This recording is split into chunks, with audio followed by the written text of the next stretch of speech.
Hey freaks, Kyle here. Step right up because we have a big announcement to make. If you aren't following us on Instagram, then you probably don't know that we now release next week's episode a whole week early, free, on our new Patreon page. This is perfect for all our die-hard freaks of the show who can't wait for our next spectacular. To find us on Patreon, just search for The Compendium Podcast or visit The Compendium Podcast on Instagram and click the link in the bio.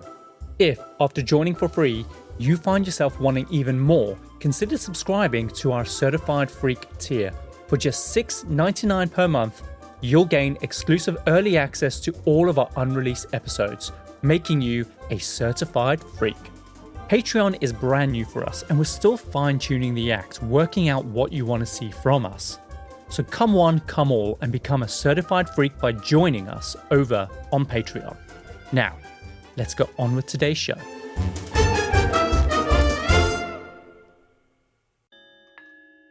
So, of course, this just ended up completely undoing everything that Cleveland had set out to achieve just in the previous 12 months.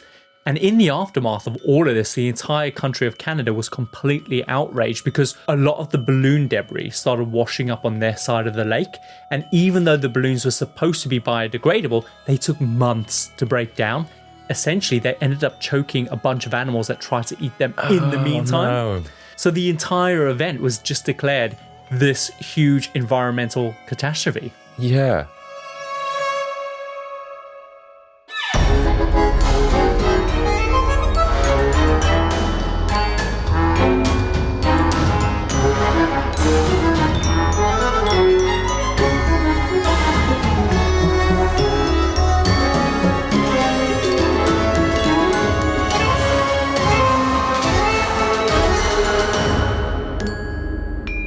Welcome to The Compendium, an assembly of fascinating and intriguing things. We are a weekly variety podcast where each week I tell Adam Cox all about a topic I think he'll find both fascinating and intriguing. We dive into stories pulled from the darker corners of true crime, the annals of your old unread history books, and the who's who of extraordinary people. We give you just enough information to stand your ground at any social gathering. Of course, as always, I'm your host this week, Kyle Reese. And I'm your co-host, Adam Cox. And on today's episode of The Compendium, I'm going to be telling you about an assembly of lighter-than-air dreams and the weighty reality when they burst. Ooh, it sounds like someone's dreams are dashed after someone crushes them.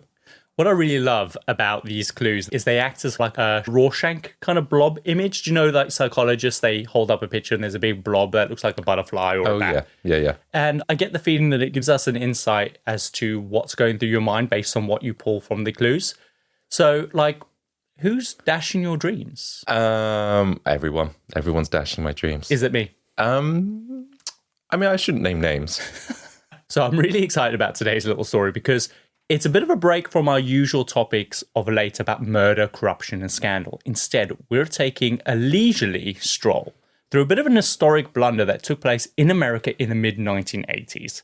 Today's story is very silly, and it's about a city who, with the very best of intentions, tried to shift their image into a positive direction, but instead ended up causing a rather large ecological disaster that's pretty much earned its place amongst the annals of your old unread history books. See what I did there? Ah, you got the tagline in. Got the tagline in there. So this week, I'm going to be telling you about the infamous Cleveland Balloonfest disaster of 1986. What do you know about this disaster? Well, it sounds like quite a fun one. If no one's dying then and there's no crime, then... Oh, okay. Well, I mean, we'll have to wait and see if anyone's died. Yeah. Yeah, I mean, ecological disaster aside, it sounds upbeat. I mean, if you're one of those people that really draws humor and hilarity from ecological disasters, then this will be an uplifting story for you. But aside from the ecological disaster, yeah, it's a bit of more of an upbeat kind of story as opposed to the ones that we've covered of late. Great. This sounds straight up your street. Yeah. You need a break from all the headaches and the kind of the intensity of Cassie Chadwick and O.J. Simpson and the Gucci family scandal. Yeah, just good old ecological disasters. These are my favorite. So today's story actually takes us back to 1986. It was the year of the Chernobyl disaster when a huge nuclear catastrophe occurred in the Soviet Union. Madonna's Papa Don't Preach was being blasted through everybody's Walkmans. Video games were being played on the NES. And of course, the world was shook by the Challenger space shuttle that exploded in midair. Do you remember that? No, I don't. I wasn't born then, so I don't remember it. You do understand that events actually took place in the years prior to you being born, right? Well, no.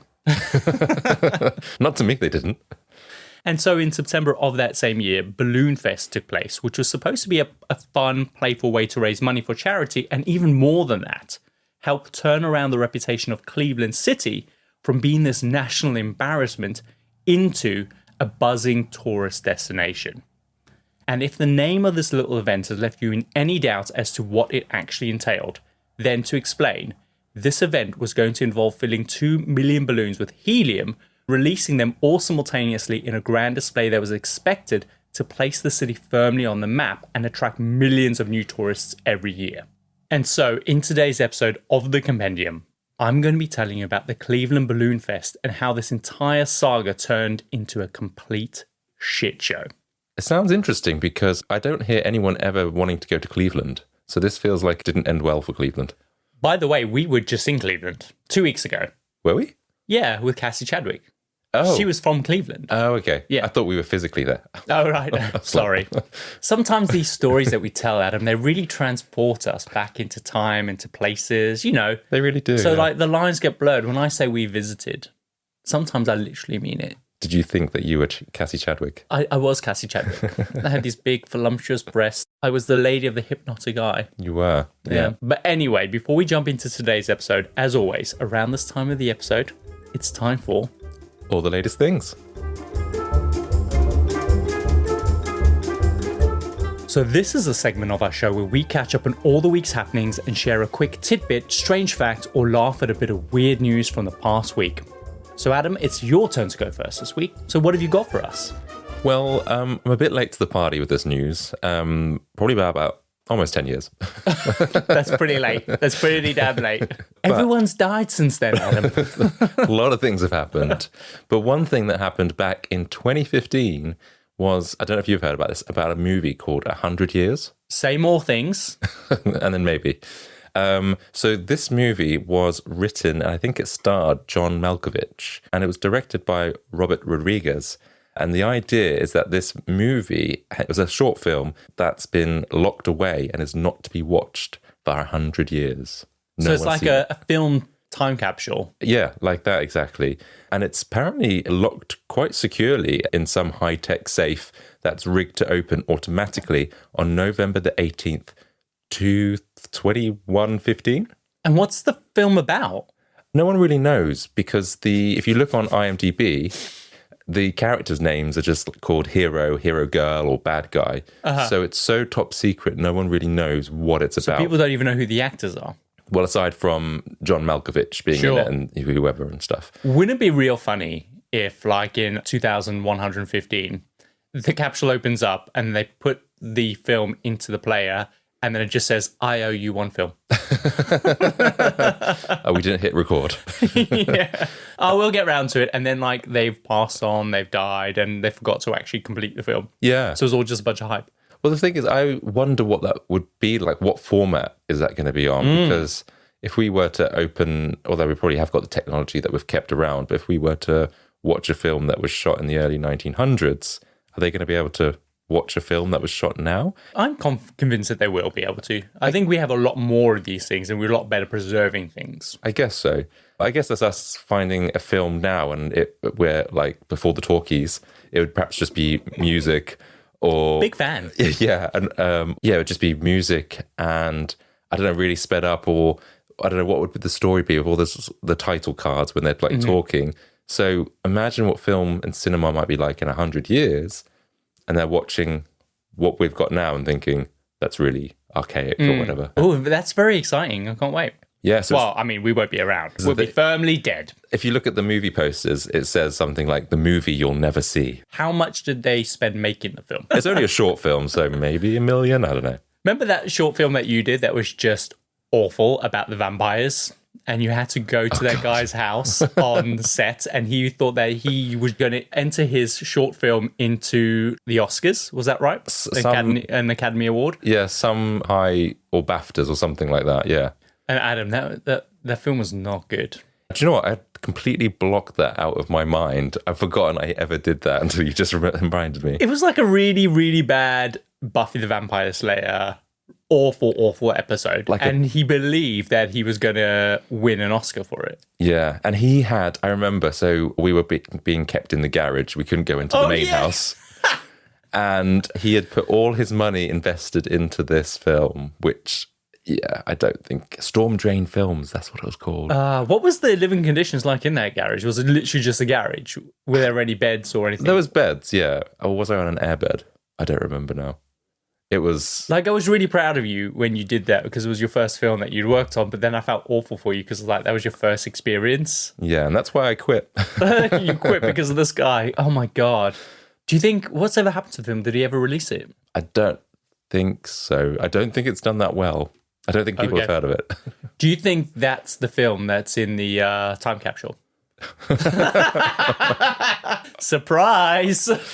God, yeah, that should be buried. So all the latest things this week is that in the late 1980s, certain American states and cities classified the ownership of a pager by children as a punishable offense. And it came with a penalty of up to 6 months in jail if you were caught with a pager under the age of 18. What? I know. So for those of you who may be wondering what a pager actually is, it's the small electronic device that was used to notify people to call like a landline. So this was the precursor to the mobile phone back in the day. Did you ever own a pager? I didn't. My dad had one for work. So if my mum wanted to get hold of him, she would call his pager, it would buzz, and then he'd like call back when he could, sort of thing. And what did it display on it? Did it display who was calling? Like call your mum or call your wife or whatever? Yeah, it was either a telephone number or if you maybe saved a number with a person. I can't remember. So initially pagers would simply just vibrate, alerting you that someone's trying to make contact. So then you would simply ring a number and then the person at the interchange would tell you the number that's called. Oh, like that. But then over time, they eventually evolved to receive short messages, which would instruct the kind of interchange service to forward on a message to tell you, call your wife, etc. So it doesn't automatically know that when this number comes through to display this message, someone at an interchange is forwarding that message on to say, call mum, call work, whatever. Yeah. So there's this article in the New Yorker that talks about the pros and cons of pagers, and it's a brilliant article. So they say that the problem is that every beeper wearer has a story about their beeper going off at the worst time. So, for instance, a salesman was flirting with this woman one night, and when he thought he was really getting somewhere and about to close the deal, his beeper blared out, call your wife. That kind of spoiled his chances. So when they spoke to one of the operating services, they said they had 1,400 beepers in their system, but not a single one of them, when their wife calls, asked to relay the message, call your wife. Instead, they asked for the message, call your answering service. Really? Yeah. Not a single one. Isn't that crazy? That is, yeah. And when did they release this information then? Oh, I don't know, babe. Okay. I don't know. I got this from another podcast. I just thought they've just done a bit of a study and, do you know what? We just realised.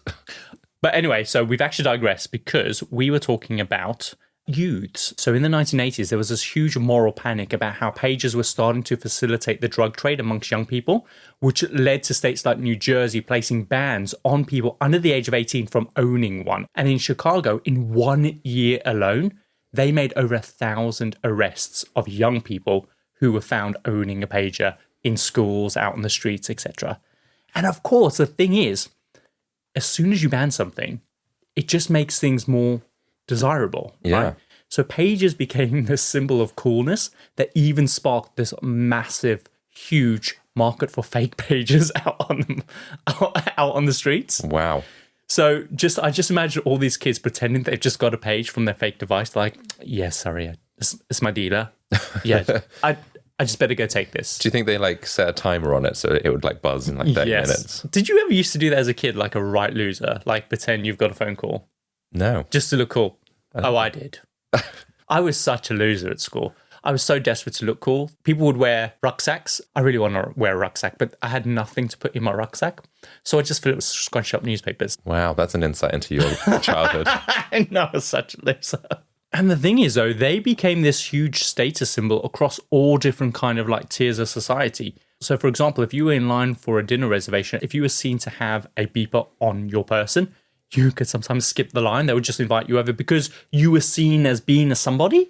Isn't that just mental? Yeah, it's just a gadget at the time. At the time, yeah. But at the time, like, it was this really cool thing. It was kind of like the calling cards from the Cassie Chadwick episode. Yeah, okay. You know, where the more calling cards you had was a symbol that you were really popular and in demand. And I guess the same thing with a beeper. If you weren't needing a beeper, you're in demand, right? So one chick is on record as being so upset that she hadn't invited all the coolest people to a party because there weren't enough beepers going off. But the thing is, though, they were just all those fake beepers. Yeah. That people carry. And they probably like react to each other. Like one goes off and the other one. You remember those toys that would like vibrate against each other? Was it not like the Furbies? Kind of like that. That's so weird. The fact that you're judging your party not on the food, not on the music, not on the atmosphere. How many beepers were there? How many beepers were going off? That's how huge this was as a coolness factor, I guess. Yeah. But what's really fascinating is that pages are still in use today, in particular in the NHS.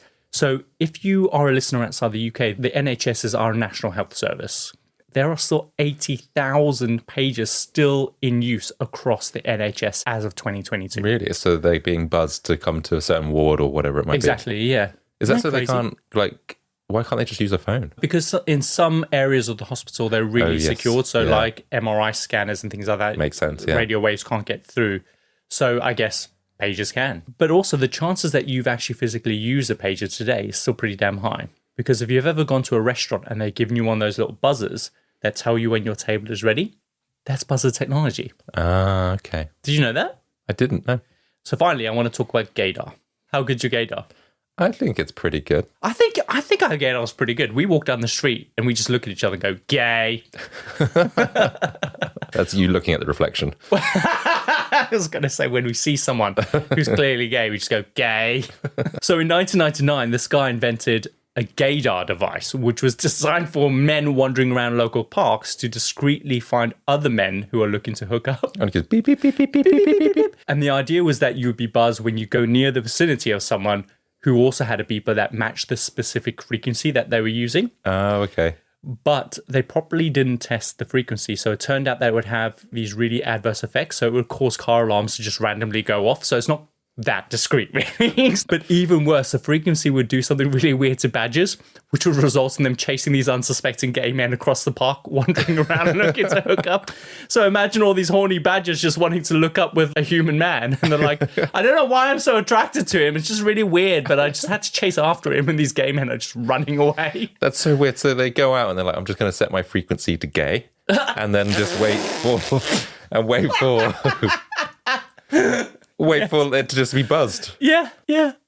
That's dumb. But I guess maybe you didn't want to ask at that point. So this was a subtle way of doing it. I guess so. I guess that's exactly it. So yeah, that's all the latest things. Should we get on with the show? Yeah, tell me about some balloons.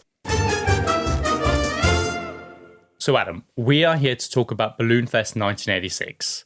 I'm so ready for this.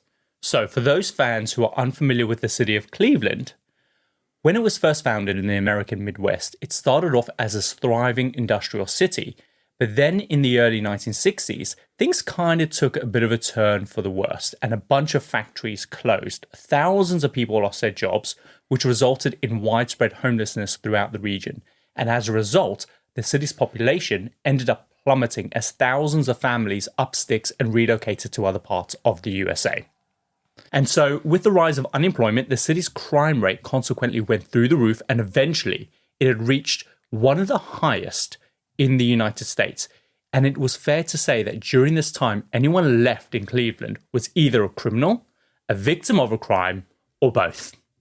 And the city was in such disrepair that at one point its main river was so heavily polluted that it literally caught fire on at least 13 different occasions. What were people sticking in this river then? Well, like grease and sludge would often collect in various sections along the river that was just kind of floating on the surface.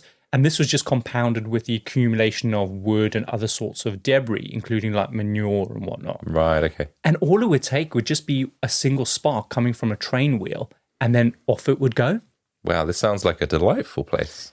Exactly. So on top of this, Cleveland is not known for its gorgeous sunshine, since Cleveland already had a reputation for having some of the dreariest weather in North America. And I'm not just talking clouds and drizzle. We're literally talking about tornadoes and blizzards all of the time. So at the best of times, Cleveland was far removed from being that kind of jewel in the American crown. Mm-hmm. In fact, to highlight what a dumpster fire Cleveland was, its founder, General Moses Cleveland, decided to leave the city after a few months after arriving because he hated it so much, and he's never returned. So he named his entire life. He named the place after himself and went, "This is a shit show, I'm out." Exactly, 100%. So it's a big statement when even the city's founder, who called the city after himself, was like, nah, fuck this, and just decided to bounce. Yeah, wow. So, yeah, who's summering in Cleveland then? Not many people. Certainly not since Cassie Chadwick's day. So obviously, today things are a lot different, but back then, Cleveland was just a shit show. Now, Cleveland sits just on the edge of Lake Erie, and when you combine all of these factors together, it was just an absolute dumpster fire. And for years, the city was known colloquially across America as the mistake on the lake. And Cleveland, for many Americans, was often just the butt of the joke. For example, what's the difference between Cleveland and a bucket of crap? Nothing. The bucket. Or, on account of obviously the high crime rate, another very sophisticated joke, if I may add, was what do kids in Cleveland spend their first semester of kindergarten studying? Crime. The Miranda rights. The what? What's the Miranda rights? That's you are under arrest. Oh, right. You have the right to remain silent and blah, blah, blah. That little whole spiel that American... I can imagine all the kids in the playground practicing that. I know mine way better than you do. I can arrest you better than that. I can get arrested better than that. Yeah. I'm more compliant to being arrested than you are. But yeah, so by the mid-1980s, following a few decades of decline, the Cleveland City Council decided that they were sick of being the laughingstock of the United States and started looking to different initiatives to help their abysmal reputation start recovering and establish some positivity for the city. Mm-hmm. The first thing that they tried to do was a very intense and very expensive campaign to secure the location of the Rock and Roll Hall of Fame Museum in their city. And a lot of the details have been covered up about what this campaign actually entailed, but it has been rumored it involved a lot of bribery and backroom negotiations underneath this kind of very thin veil that resembled a legitimate campaign, but ultimately they bribed the Rock and Roll Hall of Fame to make Cleveland their official home to their museum. Right, okay. And of course, this worked. The city did manage to secure itself as the official home of the Rock and Roll Hall of Fame over cities like New York, Memphis, and Philadelphia. And that just screams to me corruption there, because why would you choose Cleveland over like New York? Yeah, and is that enough to go to Cleveland just to see this Rock and Roll Hall of Fame? I guess they're going to compound it, right? They're going to improve a whole bunch of other things, but one of the highlights would be the Rock and Roll Hall of Fame Museum. Yeah, I guess it's going to speak to some people. And so this new accolade started to feel like a real turning point for the city. And so to commemorate this monumental achievement, the Cleveland City Council decided that they needed something big to mark the beginning of an era of prosperity for Cleveland. Something that would stop America in their tracks and take notice and hopefully put an end to all the relentless jokes about Cleveland. And so the city council and local committee members all came together for a brainstorming session in March of 1986. And their aim was to try and work out what this big thing was going to be. The brief to the members was that whatever this thing that they needed, that they didn't know what it was, but was certain was crucial, was it had to get national news coverage. It had to be spectacular enough that people from across the United States would travel to Cleveland to come and see. And whatever this thing was, it had to make history. Okay. So they all started taking turns bouncing ideas around, and they started brainstorming other events and people and organizations that have historically been really good at drawing in big crowds. So suggestions flew around the room until somebody pointed out that drawing in crowds is actually a hallmark of what Disneyland did really well. And maybe they would be a great barometer for kicking off their ideas. That makes sense, yeah.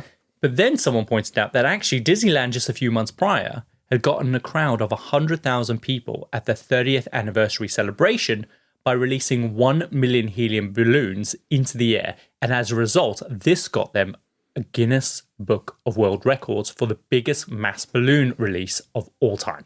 Yeah, okay. I can see why they would have latched onto that idea. But I think they are forgetting that the other thing that Disney has is Disney characters, theme park, food, shows, all this other stuff. Correct. So I don't know if 1 million balloons is going to be enough. So this then inspired their great idea for the thing that would mark this new era in Cleveland's history. They decided that they would release 2 million balloons and steal Disneyland's world record right from underneath them like a sneaky little mouse. Much better. And as a result, they would then be able to show that Cleveland was in fact better than Disneyland, essentially. It's not. It won't be. I mean, like, there's an asterisk on that, isn't there? Like, we are better than Disneyland at releasing balloons. So then some of the city accountants began crunching some numbers, and it was pretty quickly discovered that they didn't actually have enough money to fund an event of this scale, especially since they had spent the bulk of their money bribing, in inverted commas, the Rock and Roll Hall of Fame to kind of make the city the home of their museum. So instead, they decided that they would make the entire event one huge fundraiser, and they would get a charity involved, and that way they could then pass on the costs of the entire event onto the people of Cleveland. Wow, shady. Shady. So it was decided. This big idea was to release 2 million balloons, 1 million more than Disneyland just a few kind of months prior, and the event would be funded through charitable donations. But they had to keep brainstorming because they had a very big issue with this idea. And that was a solution for sourcing the manpower that they would need to fill up 2 million balloons with helium. That's when they decided, kids. So they would get a bunch of kids across a bunch of local schools to volunteer to make this entire event happen.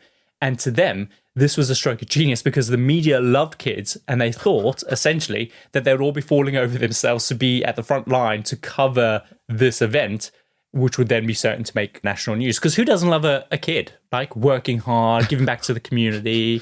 Yeah, in a Chinese factory, making clothes and toys. Yeah, exactly. Everyone loves it. Oh, it's so heartwarming. Look at him. Look how quick he works. Yeah, but I can't believe... I guess they're going to be excited because it's balloons.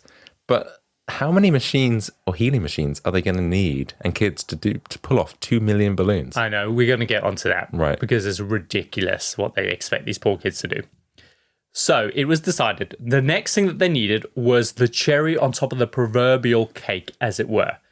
And that was to decide what the hell they were going to call this big event. And out of all the ideas that were put forward, and after taking inspiration from what Disneyland called their event, the 1 million balloon sky release fest, they decided simply on Balloonfest. Yeah, if it's not broke, don't fix it. But they did break it. They took the 1 million balloon sky fest title and they made it Balloonfest. So clearly they felt that was broken and they made their own one. I know, but what I mean is, like, how much more creative can you be? All right, just say what it's on the tin, right? Balloonfest. I guess the thinking was that the 1 million balloons release Skyfest, their thinking was, well, no one's here to see the sky. They're here to see the balloons. Yeah. And then just call it Balloonfest. Now, lastly, they decided that all they needed now was a mascot. Someone who would bring this entire thing together. Someone that would become so synonymous with this historic event that it would stand as a reminder to all people across America that Cleveland was no longer a force to be reckoned with. Who did they get? They wanted the Balloon Baron, who was actually a real person. So during the 1980s, the Balloon Baron was already a well-recognized celebrity across the United States and was considered at the time the global authority on all things balloons. Is this like a cartoon character? Or is No, actually... he's a real-life man.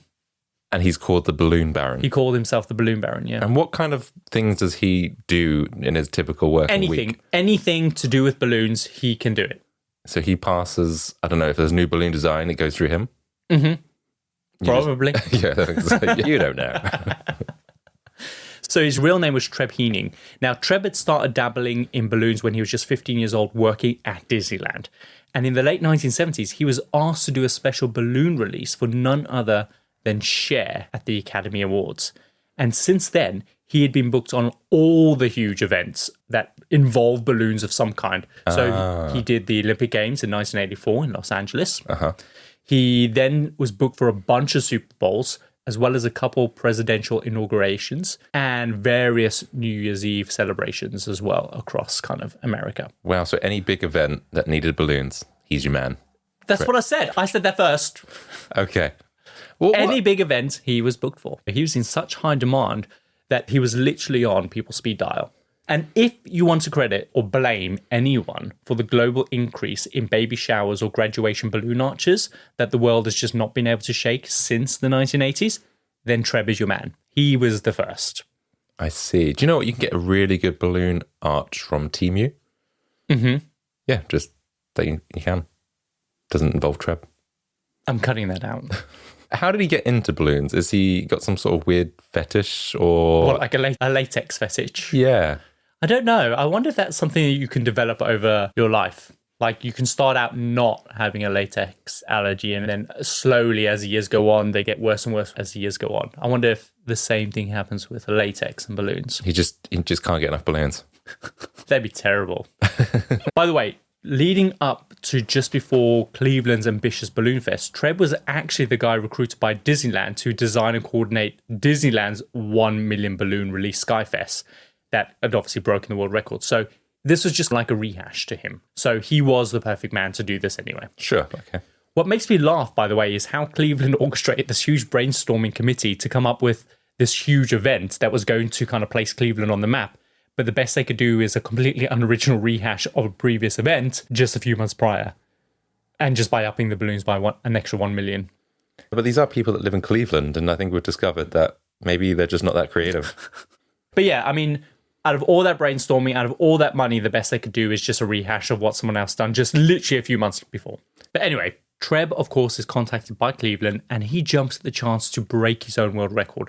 So together, Treb and his wife, they up sticks and they move to Cleveland to try and pull this entire thing off. So I think that's a great time for us to take a quick break. And when we get back, I'll tell you exactly how this entire thing unfolded.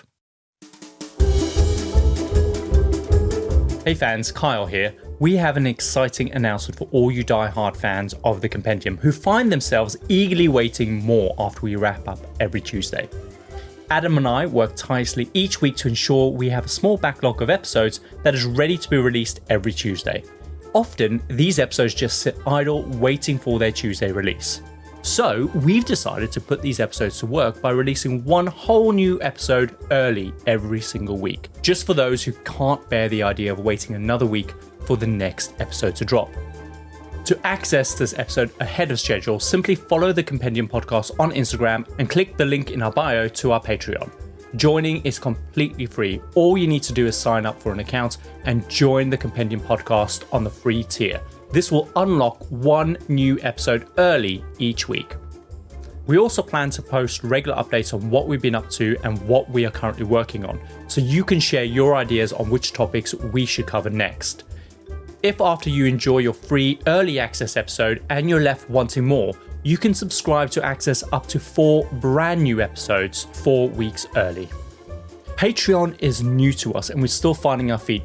We don't know what this Patreon will become. It's kind of up to you. So come along and tell us what you want to see more of or less of. Now, let's get back to the show. Adam. Just before the break, we told you how Cleveland fell from grace and was plummeted into a state of disrepair that resulted in the entire city becoming the butt of the joke across America. And so, as a way to try and build up the city's reputation, Cleveland City Council decided to pull together a task force to try and change this. First, they successfully bid, in inverted commas, for the new home of the Rock and Roll Hall of Fame. And as a result, they decided that they then needed to mark this achievement as the new era of prosperity for the city by pulling off a monumental event that would be broadcast across the length and breadth of the United States. They decided that they were going to release 2 million helium balloons into the sky, breaking the previous set world record at Disneyland of 1 million balloons. And this entire event was going to be paid for through charitable donations and the labor force of a bunch of kids. What could possibly go wrong? I reckon the kids don't turn up. Do you reckon? Yeah. Well, let's get into that. So Treb and his wife, of course, they moved to Cleveland to begin planning Balloonfest 1986, which was sure to place, of course, Cleveland firmly on the map as a prime US tourist destination. And almost immediately, planning was underway, and the very first thing was to start raising the charitable donations required to fund the entire Balloonfest. So from between March and September, all the kids across the city were given an allocation of balloons to sell sponsorships for 50 cents apiece. By the way, this wasn't really optional either. Like, it was effectively child labor. It wasn't the case that they could just maybe go door to door, try and sell a couple of balloons. They were literally allocated a quota and they had to get it done. So every school in Cleveland had to do this. Mm-hmm. That's crazy. Mental. It is. Like, they have to... I don't know, that's worse than like the brownies or whatever they were called over there. Worse than the brownies. What do you know of the politics and the child labor in the brownies? Aren't they forced to make cookies? I don't know. I don't think they're forced to. I think that they can if they want to. But yeah, essentially they had this quota and they had to go off and they had to sell all these balloons. Yeah. How many balloons were they targeted with? 2 million. Remarkably, they managed to raise $1 million. Wow. So that's 2 million balloons that they've sold. They're 50 cents a piece and they do it. So between March and September, they get all the kids to raise $1 million in sponsorship. That feels like they could have raised this for charity, I don't know, other causes, but they're literally doing it to put a load of balloons in the air. Mm-hmm. So then in the days leading up to the event, the city began to push the event and generate a lot of hype in the media about how this was going to be the rebirth of the city and how this event was absolutely going to change Cleveland's reputation forever. It was kind of splashed across newspapers and radio stations were all kind of reporting on it constantly. And it all centered around this concept of making history and changing the city's reputation for a brand new era of prosperity. They also pushed this huge community drive by signing up thousands of volunteers from kind of the public and various community groups, which aimed to turn the entire event into this community effort to try and get people to back it more. Okay, right. And of course, this was all to keep the excitement bubbling. So tons of promotional materials were just plastered all over the city with vibrant visuals of balloons. And this was seriously successful. It was huge. Like just a few years before, the Olympic Games were being hosted in Los Angeles. And so a lot of people said that this was reminiscent of the anticipation and the excitement that was being drummed up with the Olympic Games just a few states away. So people are generally excited about these balloons. Yeah. I guess maybe if this is going to put Cleveland on the map, the people are like, yeah, getting behind it. Mm-hmm. Seems like a great day out. Initially. But we'll see. So with everyone drunk with excitement, Clevelanders started to circulate a bunch of jokes about how great it was going to be that Canada would be stuck having to manage the cleanup once all the balloons had floated up north over the lake and into the Canadian border. Oh, right. Yeah, because where are they going to go? They're not just going to come back down. They got to go somewhere, haven't they? Yeah. So on television, there were almost constant updates and news bulletins showing footage of the huge mesh balloon enclosure that was being set up on the main public square, which was literally, Adam, the size of a city block. The entire enclosure was 3 stories tall with these enormous kind of fabric sides with a giant kind of net over the top. Uh-huh. And obviously its purpose was to contain the balloons. Contain the balloons as the kid volunteers kind of work through filling up the 2 million balloons, right? Right. And so finally, on launch day, which was the 27th of September 1986 at 4 a.m., 2,500 children and volunteers showed up at the public square in downtown Cleveland ready to start their shift of unpaid labor. And each child was issued with a total of 800 balloons that they needed to fill up with helium over the next few hours. So these are small kids, right? Like middle schoolers. Yeah. And do they get like a sticker at the end of it going, yeah, Probably just a sticker that they get. Yeah. I wonder if they even get lunch or anything that's not mentioned in any of the notes. Wow. And they started at 4 a.m. 4 a.m. they were there. But the thing is though, right? So around about 7 a.m., hordes of camera crews and various local news agencies started to get ready to broadcast this apparently historical event. But when the media arrived, they were expecting to see at least a couple 100,000 balloons in the balloon enclosure, but there weren't any. This event had experienced its first hiccup because the night before, a huge storm had swept through the city and torn down part of the balloon enclosure.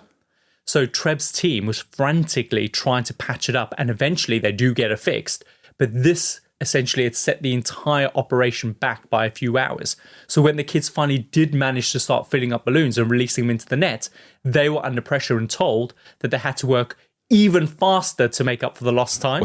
Well, now, we know it's not your fault, but we are going to say that you need to work harder now.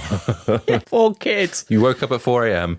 We had to wait until 6 a.m. to start actually blowing up the balloons. So not only were they given like 800 balloons that they need to fill up, plus also now they had to do it a lot quicker. That just sucks out the fun out of an event that's supposed to be joyous and... It's like, come on, Timmy. Yeah. Faster. So not a great start. So this delay meant that each child needs to work an average of 4 balloons per minute. Hang on. How long does it normally take? I reckon a good minute, at least 50 seconds. Yeah, 30 seconds, I'd say, to do that, then tie the knot. That's the thing. Is there someone there that they hand it over to, then do the tying? Because that way you can have like a production line. They're doing it all. Yeah, this is not going to It's not going to work, is it? I can imagine them like doing it, and then all of a sudden, what was if they let go, and then there's like balloons flying everywhere because they're not able to tie them up quick enough. Yeah. And I imagine they're like, we didn't have surplus balloons. That's all you get is 800. You go find that balloon. And the thing is, though, these kids, they're filling up all these balloons, and probably because of the time constraints, not a single one of them is allowed to suck in any of that helium and make a funny voice. They're like, there's no time for that. Imagine their fingers are going to hurt at the end of this. Like, oh my God, that's the thing, though. So they'd fill each balloon up, tie it off, release it up into the netted enclosure, and then just rinse and repeat. And then slowly the roof of the net enclosure started to lift higher and higher as it just got fuller and fuller. So it was pretty impressive to see when you look at videos of this on the internet. But all the kids started getting these nasty little blisters on their fingertips, and they were absolutely under no circumstances allowed to stop, no matter how much they were bleeding over their balloons.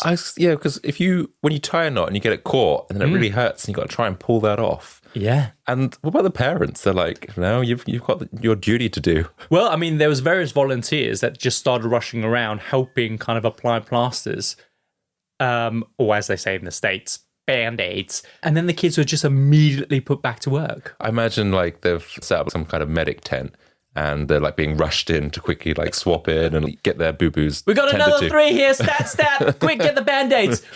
We're out of regular Band-Aids. What have we got back there? We got Spider-Man Band-Aids. They'll do. Peppa Pig, fine. Yeah, so poor kids. Yeah. But of course, filling balloons with obviously plasters on your fingers just made them even less nimble and more clumsy, which just ended up slowing the kids down even more. And so, as the hours continued to march by, more and more kids were just being plastered up, and they were tired, and they were hungry, and they were just getting slower and slower. Yeah, the sound is really fun, and I'm now guessing it's not, exactly. their enthusiasm is waning. And so by 1 o'clock, the balloon enclosure was starting to bulge with these kind of multicolored balloons. And in my head, I 100% imagine that scene from Up, where Carl's house is just lifted up by those helium balloons. But in actuality, it just looked like a big brown kind of spot freckled kind of like jellyfish just hovering over the city. Okay. Because it was so massive, you can't see the details of the colored balloons, so it just looked brown. Oh, right. So the scheduled time of release was due in around an hour's time, and they still needed to fill 600,000 balloons at this point. Well, I guess if they've done 1.4 million, then that's still a world record. Mm-hmm. So I guess people will come here to see 2 million. Exactly. And you're right, they're only 3/4 of the way full, but then the news broke that a huge storm had changed course and was now heading straight for Cleveland. No. And so they had 2 options. They could either cancel the event and send everyone home and try again another day, or they could just release all the balloons that they'd already filled up so far and then go and seek shelter from the storm. So the city was like, cancelling the event is completely out of the question. So releasing the balloons was the only option. And by this point, they had now filled up 1.5 million balloons. And so exactly as you said, they'd already beat Disneyland's record, right? So it would still be a huge, raging success. And so everyone was told to get ready for launch as soon as possible. And when they were ready, the main radio station, the Buzzard, who were leading the event, began leading the crowd in a countdown. At which point the net opened and 1.5 million balloons erupted over the city like this big, massive brown cloud, much like a school of fish in the ocean before kind of like spreading out and then just engulfing kind of the skyscrapers in the immediate vicinity. Do you want to see a video? Yeah. Oh, well, actually, when you stand underneath it, it looks quite impressive. It looks like they're all going backwards in reverse. Oh, it's being released. Oh, it does look like a swarm. It's like a big giant jellyfish or a big giant freckle. Yeah. Oh, wow. It's kind of like engulfing some building. That is Terminal Tower in Cleveland. Probably they're one of the most famous buildings. And just behind it is the public square. Yeah. I mean, it looks impressive when there was like, they're all together, but now it looks like a swarm of flies. It does, actually, like a swarm of bees. Yeah. But I imagine if you're driving along that must have been quite cool, maybe. Oh, do you think? I think if it's far away, but I'm sensing some troubles afoot with that storm. So as the balloons released into the crowd, they were all going mad, and the radio host at the buzzard was going wild, and you could barely understand what he was saying, and he was just kind of screaming into the mic, and he was like, "This is it, Cleveland! We did it! This is your time! We're not the mistake on the lake anymore. We'll never be the butt of an American joke again. We're a vibrant global city, and we've got the Guinness World Record to prove it. Yay!" And just everyone was going mental as these balloons just engulfed this giant skyscraper and then just kind of drifted off. Wow, people were desperate for this to be a success. They really were. And everyone just kept cheering as they watched these balloons just start spreading out over the city. But then, just as the excitement started to die down and the crowds were beginning to disperse, things started to turn sour, which in hindsight could have probably been predicted, yet nobody saw coming. So I think it's a great time to take our final break of the show, and when I come back, I'll tell you about the fallout of this historical landmark event that was supposed to lift Cleveland out into an era of prosperity. Can't wait. So Adam, before the break, we saw the release of the reduced 1.5 million balloons into the sky over Cleveland. So as the balloons drifted off, they were expected to just float up, spread out further and further until eventually they popped or deflated before then falling down to Earth over Canada. But the approaching storm started to push all the balloons back towards Cleveland, and as a result of the cold air and rain, this ended up pushing the balloons back down to ground level, closing in on the major population centers around Cleveland. And it just ended up blanketing the entire city, which ended up driving the city into a complete state of chaos. So did they not predict when this storm was coming that it was going to push back, or did they not expect that to happen? Well, what it was is that after they released the balloons, the storm then changed trajectory, causing all the balloons to be pushed back this way. So Canada must have been pleased by this because it's not on our land anymore. I guess so. And remember, the balloons were supposed to be biodegradable.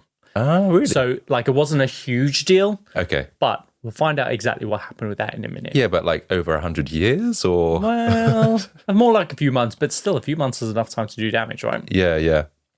So what happened as these balloons blanketed the city? Cars started crashing into buildings and each other. Huge sections of the road became completely engulfed in tens of thousands of balloons just swirling around, and people literally couldn't see. Well, if it's like how they engulfed that building, I can imagine that. You even said to yourself it was like a swarm. Now imagine that rather than up high, down low. And just like and when you're trying around. To drive, like it's all just in your face and stuff. Oh God, this is going from bad to worse, isn't it? Oh, it's going to get a lot worse. So flights in and out of the city airport were completely cancelled or diverted to other nearby airports. Also, animals started going berserk at the sight of all these stray balloons just starting to settle down around them.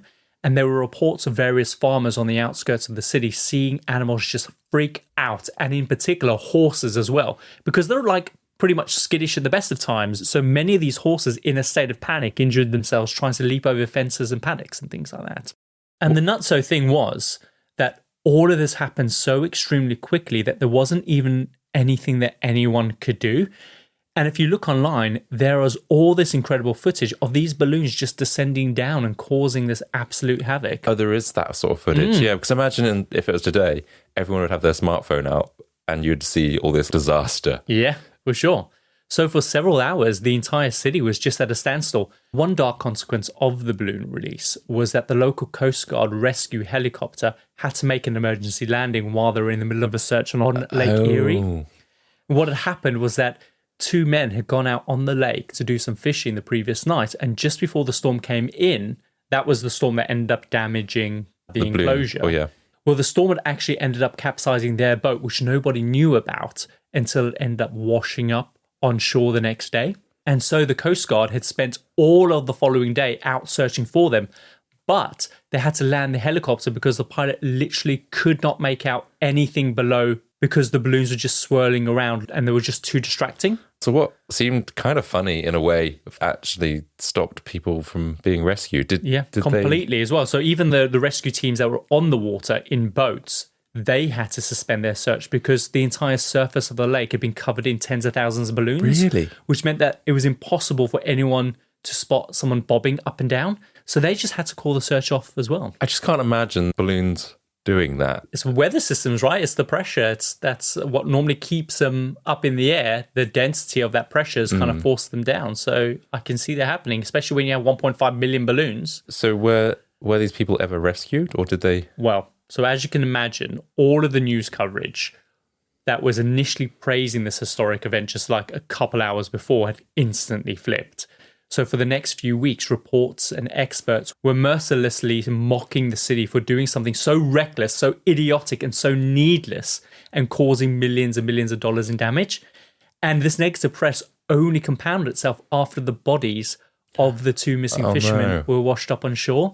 And so the main topic of conversation for the next few weeks was whether or not their lives could have been saved if it wasn't for Balloonfest. That's sad. Like, that's not what we wanted from this. No, not at all. And then the press to turn on that, because if they were like, oh, this is great, and then go, oh, no, now it's shit.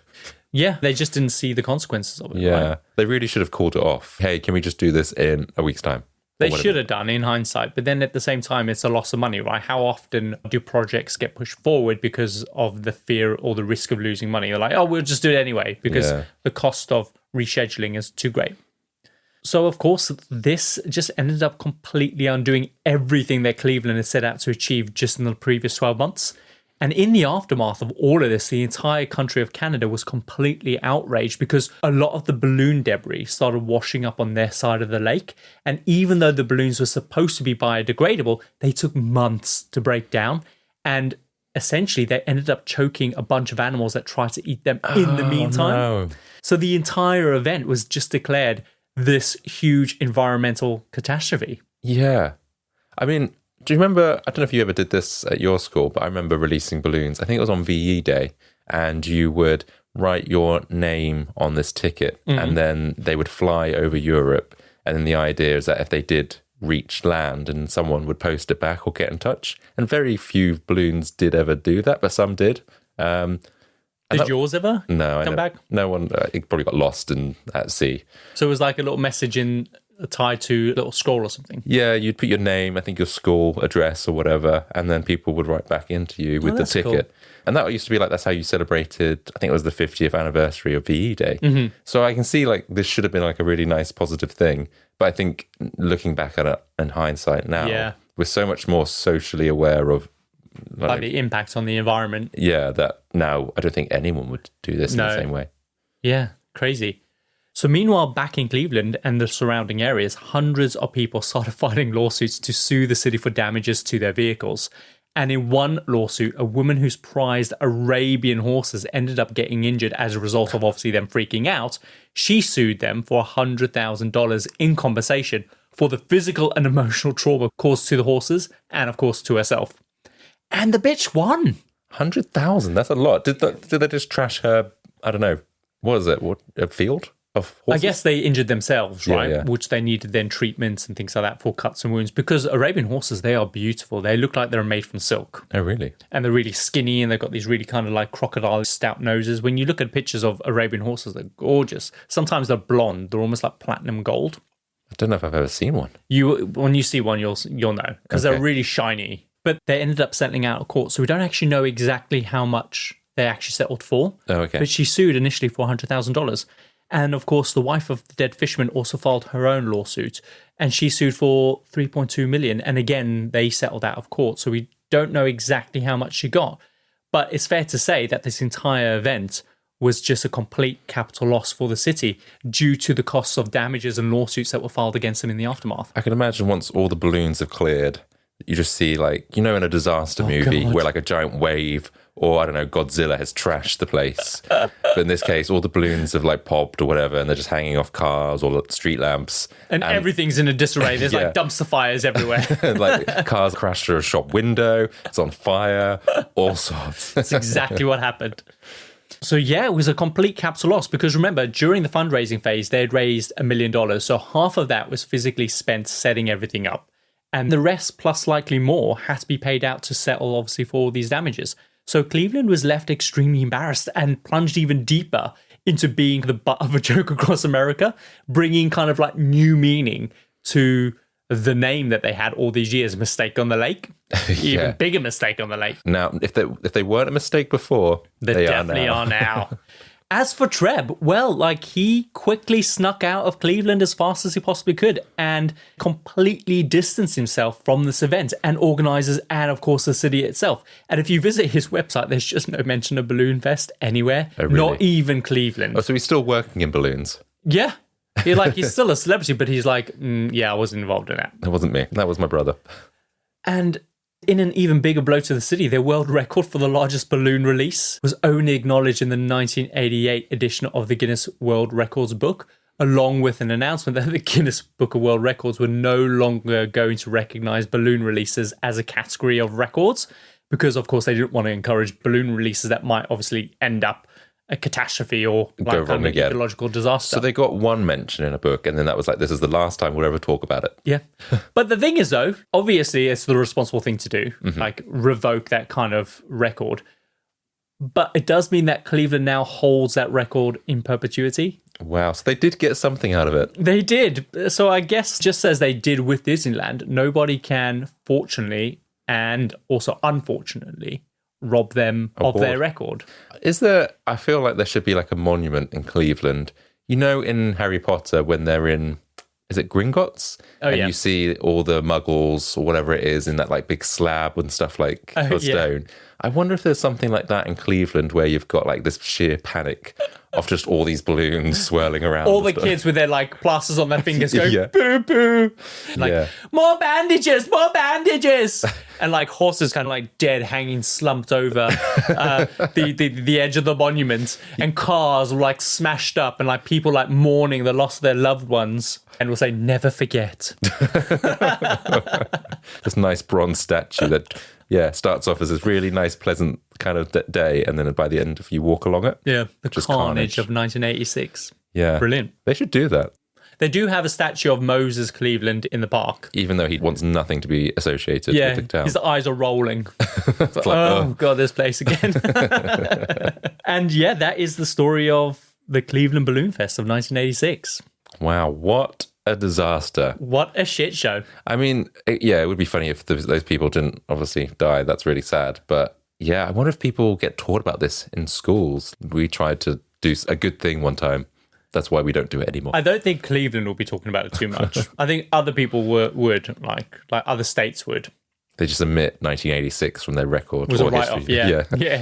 What? 1986? Oh, yeah, that didn't happen. We skipped that, Yeah. I want to know more about this Treb guy. I want to know who he's still working with. Oh, God, I have no idea. This is the Compendium. I can leave a couple resources and links in the notes. I want to like write in and book him for an event and be like, so how do you protect against pollution and just, a disaster happening with this? Yeah, like how do you feel that your event recruited all that child labor? How does that make you feel? Like in today's climate, when it's such a hot topic. Do you reckon those kids that now probably like in their 40s or 50s, they go, oh, that day in 1986. So shook. PTSD. Back in my day, I had to tie off 800 balloons. And you're complaining about one? I've still got the scars to show it. Yeah, look at these Uchi and Ouchie boo-boos. Should we run the outro? Let's do it. And so that's another episode of the Compendium podcast. If you've enjoyed today's episode, then do us a favor and hit that follow button right in the app that you're listening to us in. It really helps us a lot. If you can't wait another week for more from the Compendium, the great news is that we now release next week's episode 7 days early. Just visit our Instagram at the Compendium podcast and click the link in the bio. It's completely free to access this via Patreon, so don't let the subscribe prompt fool you. But if one episode isn't enough and you're craving up to 4 additional episodes every week, then feel free to subscribe. Either way, we'd love you to join us to chat, find out what we're working on next, or just come and hang out. As always, set your app to automatically download new episodes as soon as they release and leave us a review. Your support is so important to us. We release every Tuesday, and until then, remember, not every uplifting idea leads to elevated outcomes. Sometimes they just blow up in your face. See you next time. See ya.